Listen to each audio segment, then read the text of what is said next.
بسم اللہ الرحمن الرحیم۔ ان کا خط سعید لایا تھا اور میں چاہتا ہوں کہ کسی تاخیر کے بغیر روانہ ہو جاؤں۔ ہاشم نے سعید کی طرف دیکھتے ہوئے کہا، لیکن تم غرناطہ سے واپس آ کر مجھے یہ نہیں بتایا کہ موسیٰ نے ان کے نام کوئی خط بھیجا ہے؟ سعید نے جواب دیا، انہوں نے مجھے حکم دیا تھا کہ میں کسی سے اس کا ذکر تک نہ کروں۔ حامد نے کہا، میں جانے سے پہلے آپ سے یہ کہنا ضروری سمجھتا تھا کہ میرے حصے کا کام اب آپ کو کرنا پڑے گا۔ اہل غرناطہ کے اندرونی خلفشار ابو عبداللہ کی نااہلیت اور غداروں کی پے در پے سازشوں کے باعث جنوب کے آزاد قبائل مایوس ہو چکے ہیں۔ موسیٰ صرف اس صورت میں جنگ جاری رکھ سکتا ہے جب کہ اسے ان علاقوں سے رسد و قمت ملتی رہے۔ آپ کے لیے مقامی قبائل کو یہ سمجھانا مشکل نہیں ہوگا کہ اگر اہل غرناطہ ہماری طرف سے مایوس ہو گئے تو ابو عبداللہ کے دربار میں امن پسندوں کا پلہ بھاری ہو جائے گا۔ موسیٰ نے اپنے خط میں یہ لکھا ہے کہ میں اس وقت بھی بعد سرکردہ لوگ ابو عبداللہ کو ہتھیار ڈالنے کا مشورہ دے رہے ہیں اور علماء کا ایک بااثر گروہ بھی ان کے ہم خیال ہو چکا ہے۔ میں اس امید پر جا رہا ہوں کہ ہمارے بھائی ہمیں مایوس نہیں ہونے دیں گے۔ وہ اندلس کی حکومت کے دعوے داروں کی خانہ جنگی سے لا تعلق رہ سکتے تھے، لیکن اب فرڈینینڈ کو شکست دینا لاکھوں مسلمانوں کی بقا کا مسئلہ بن چکا تھا۔ میری غیر حاضری میں منصور کی نگہداشت آپ کے ذمہ ہوگی اور مجھے یقین ہے کہ سعید کو بھی آپ اپنا بیٹا سمجھیں گے۔ میں نے موسیٰ بن ابی غسان کا خط پڑھتے ہی جعفر کو یہ پیغام دے کر ان کی خدمت میں بھیج دیا ہے کہ میں بہت جلد روانہ ہو رہا ہوں۔ ہاشم نے کہا، میری دعائیں آپ کے ساتھ ہیں، لیکن آپ کو یقین ہے کہ باہر کے مسلمان ہماری مدد کے لیے تیار ہو جائیں گے اور اہل غرناطہ ان کے انتظار میں جنگ جاری رکھ سکیں گے۔ حامد نے جواب دیا، اگر ہم اپنے آپ کو اللہ کی نصرت کا حقدار ثابت کر سکے تو ہمارے لیے مایوس ہونے کی کوئی وجہ نہیں۔ اہل غرناطہ کو بہرحال اپنے ماضی کے گناہوں کا کفارہ ادا کرنا پڑے گا۔ اب وہ ابو عبداللہ کے تخت و تاج کی حفاظت کے لیے نہیں بلکہ اپنی بقا کے لیے لڑ رہے ہیں، اور وہ یہ جانتے ہیں کہ اگر انہوں نے حوصلہ ہار دیا تو اندلس میں ان کے لیے کوئی جائے پناہ نہیں ہوگی۔ ہاشم، تمہیں مایوس نہیں ہونا چاہیے۔ اسلام آج بھی دنیا کی ایک بہت بڑی طاقت ہے۔ ہمارے ترک بھائیوں نے اہل یورپ کا غرور خاک میں ملا دیا ہے۔ ان کی فتوحات کا سیلاب پولینڈ اور آسٹریا کی حدود تک پہنچ چکا ہے۔ ان کے ہاتھوں قسطنطینیہ میں اسلام کا پرچم نصب ہو چکا ہے۔ بحیرہ روم میں ان کے بحری بیڑے اٹلی اور ونیشیا کے ساحلوں پر آگ برسا رہے ہیں۔ مجھے یقین ہے کہ اگر انہوں نے ہمارے حال پر ذرا سی توجہ کی اور ان کے چند جہاز اندلس کے ساحل کی طرف آ نکلے تو پوری قوم میں ایک نئی زندگی آ جائے گی۔ میں یہ دعویٰ نہیں کر سکتا کہ ترک کتنے دنوں یا مہینوں تک ہماری مدد کے لیے پہنچیں گے، لیکن یہ یقین کے ساتھ کہہ سکتا ہوں کہ اگر اہل غرناطہ نے فتح یا شہادت کے سوا کوئی اور راستہ قبول نہ کیا تو وہ ضرور آئیں گے۔ صبح امید کی روشنی صرف ان قاتلوں کا مقدر ہے جو مایوسی کی تاریکیوں میں عزم و یقین کے چراغ جلاتے ہیں۔ اہل غرناطہ کا یہ فرض ہے کہ جب تک فتح و نصرت کے مالک کی بارگاہ میں ان کی دعائیں مستجاب نہیں ہوتی، وہ اپنی امیدوں اور حوصلوں کے ٹمٹماتے ہوئے چراغوں کے لیے خون مہیا کرتے رہیں۔ ایک مسلمان کے لیے شہادت کا راستہ ہی فتح و نصرت کا راستہ ہے۔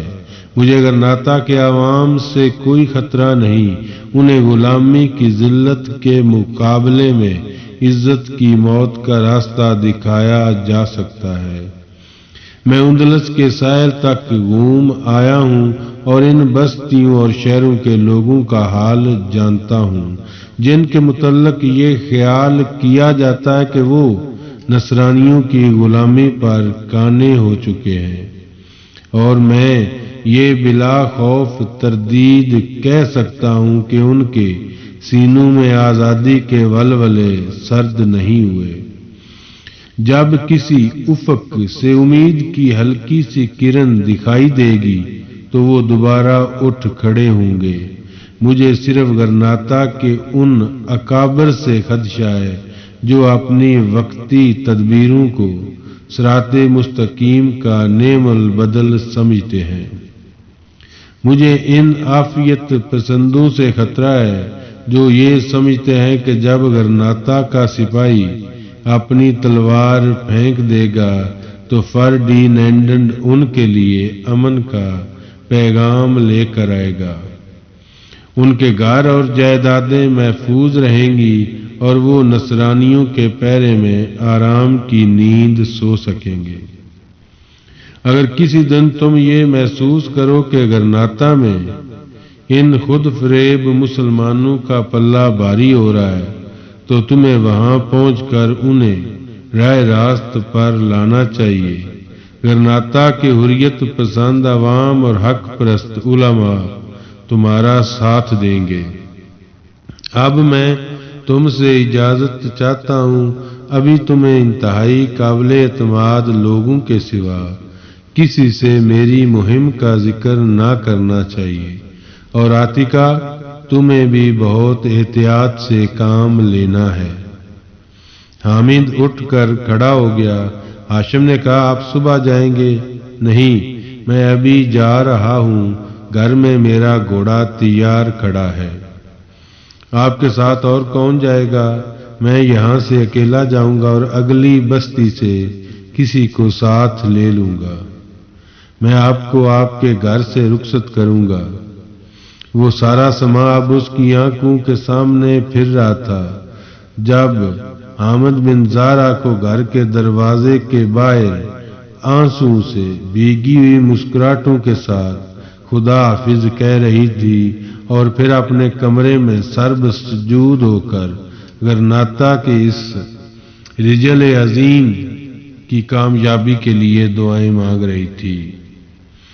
حامد بن زارا کی روانگی کے بعد ہاشم چند ہفتے پوری تندہی سے اہل غرناطہ کو سامان رسد بھجوانے کی مہم میں حصہ لیتا رہا، لیکن جب موسم سرما کے آغاز کے ساتھ ایک طرف بارش اور برف باری کے باعث پہاڑی راستے پر آمد و رفت میں مشکلات پیدا ہونے لگیں اور دوسری طرف دشمن کے چھاپا مار دستوں کے حملے شدت اختیار کرنے لگے تو عاتکہ اس کے طرز عمل میں بھی ایک غیر متوقع تبدیلی محسوس کرنے لگی۔ عمیر ان ایام میں 2 مرتبہ گھر آیا۔ پہلی بار اس نے 2 دن قیام کیا اور اہل غرناطہ کی بے بسی اور بے چارگی کے جو حالات بیان کیے وہ انتہائی حوصلہ شکن تھے۔ دوسری بار وہ رات کے وقت گھر پہنچا۔ عاتکہ کو معلوم ہو چکا تھا کہ غرناطہ سے 2 بااثر آدمی اس کے ساتھ آئے ہیں۔ وہ غرناطہ کے تازہ حالات سننے کے لیے بے قرار تھی، لیکن اسے عمیر کی گفتگو کا موقع نہ ملا۔ اس نے اپنے ساتھیوں کو مہمان خانے میں پہنچا کر اپنے باپ کو اطلاع دی کہ وہ ابو القاسم کی طرف سے کوئی اہم پیغام لائے ہیں۔ ہاشم ان کے ساتھ مہمان خانے میں چلا گیا۔ تھوڑی دیر بعد عمیر سین میں نوکروں سے کہہ رہا تھا، تم جلدی سے کھانا تیار کرو اور گھوڑوں کو چارہ ڈال دو۔ زینے اتارنے کی ضرورت نہیں، ہم کھانا کھاتے ہی واپس چلے جائیں گے۔ ابا جان کا بھی گھوڑا بھی تیار کر دو، وہ بھی ہمارے ساتھ چلیں گے۔ عاتکہ کچھ دیر اضطراب کی حالت میں اپنی چچی کی طرف دیکھتی رہی۔ بالآخر اس نے کہا، چچی جان، عمیر کا چہرہ بتا رہا ہے کہ وہ کوئی اچھی خبر نہیں لایا۔ اب اگر ابو القاسم کے ایلچی راتوں رات چچا کو ساتھ لے جانا چاہتے ہیں تو اس کی وجہ اس کے سوا اور کیا ہو سکتی ہے کہ غرناطہ میں کوئی اہم واقعہ پیش آ چکا ہے۔ سلمہ نے جواب دیا، بیٹی تمہیں اس قدر پریشان نہیں ہونا چاہیے، تم عمیر کو جانتی ہو، اگر کوئی بری خبر ہوتی تو وہ اندر آتے ہی دہائی مچا دیتا۔ تم اطمینان رکھو، اگر کوئی اہم بات ہوئی تو تمہارے چچا مجھے بقائے بغیر غرناطہ نہیں جائیں گے۔ میں عمیر سے امین اور عبید کے متعلق بھی نہیں پوچھ سکی۔ تھوڑی دیر بعد عاتکہ اضطراب کی حالت میں بالا خانے میں اپنے کمرے کا رخ کر رہی تھی۔ زینے کے اندر بالائی منزل کے دروازے سے 2 قدم نیچے ایک کھڑکی سکونتی مکان اور مہمان خانے کے درمیان ان کوٹڑیوں کی چھت کی طرف کھلتی تھی جہاں ان کے 2 ملازم رہتے تھے۔ عاتکہ کھڑکی کے سامنے رک گئی، پھر وہ جھجکتی ہوئی بند کھڑکی کی کنڈی کھول کر کوٹڑیوں کی چھت پر اتر گئی اور دبے پاؤں آگے بڑھی۔ کوئی 30 قدم آگے اس چھت کا ایک کنارہ مہمان خانے کی عقبی دیوار سے جا ملتا تھا، لیکن مہمان خانے کے کشادہ کمروں کی چھت اس چھت سے کوئی 1.5 گز اونچی تھی اور چھت سے ذرا نیچے 2 چھوٹے چھوٹے روشن دان تھے۔ ایک روشن دان کھلا تھا اور وہاں سے کمرے کی دھیمی دھیمی روشنی دکھائی دے رہی تھی۔ عاتکہ نے گھٹنوں کے بل ہو کر اندر جھانکنے کی کوشش کی، لیکن دیوار اتنی چوڑی تھی کہ اس کی نگاہیں نیچے نہ جا سکی۔ وہ صرف آوازیں سن سکتی تھی۔ کوئی کہہ رہا تھا، دیکھیے اگر یہ معاملہ اس قدر اہم نہ ہوتا تو وزیر اعظم ابو القاسم آپ کو رات کے وقت سفر کرنے کی تکلیف نہ دیتے۔ وہ اپنے خط میں ساری تفصیلات بیان نہیں کر سکے، تاہم آپ حالات کی نزاکت کا تھوڑا بہت اندازہ ضرور لگا سکتے ہیں۔ ہمارے لیے غرناطہ کو تباہی سے بچانے کا یہ ایک آخری موقع ہے، اور اگر ہم نے یہ موقع کھو دیا تو ہماری آئندہ کی نسلیں ہمیں معاف نہیں کریں گی۔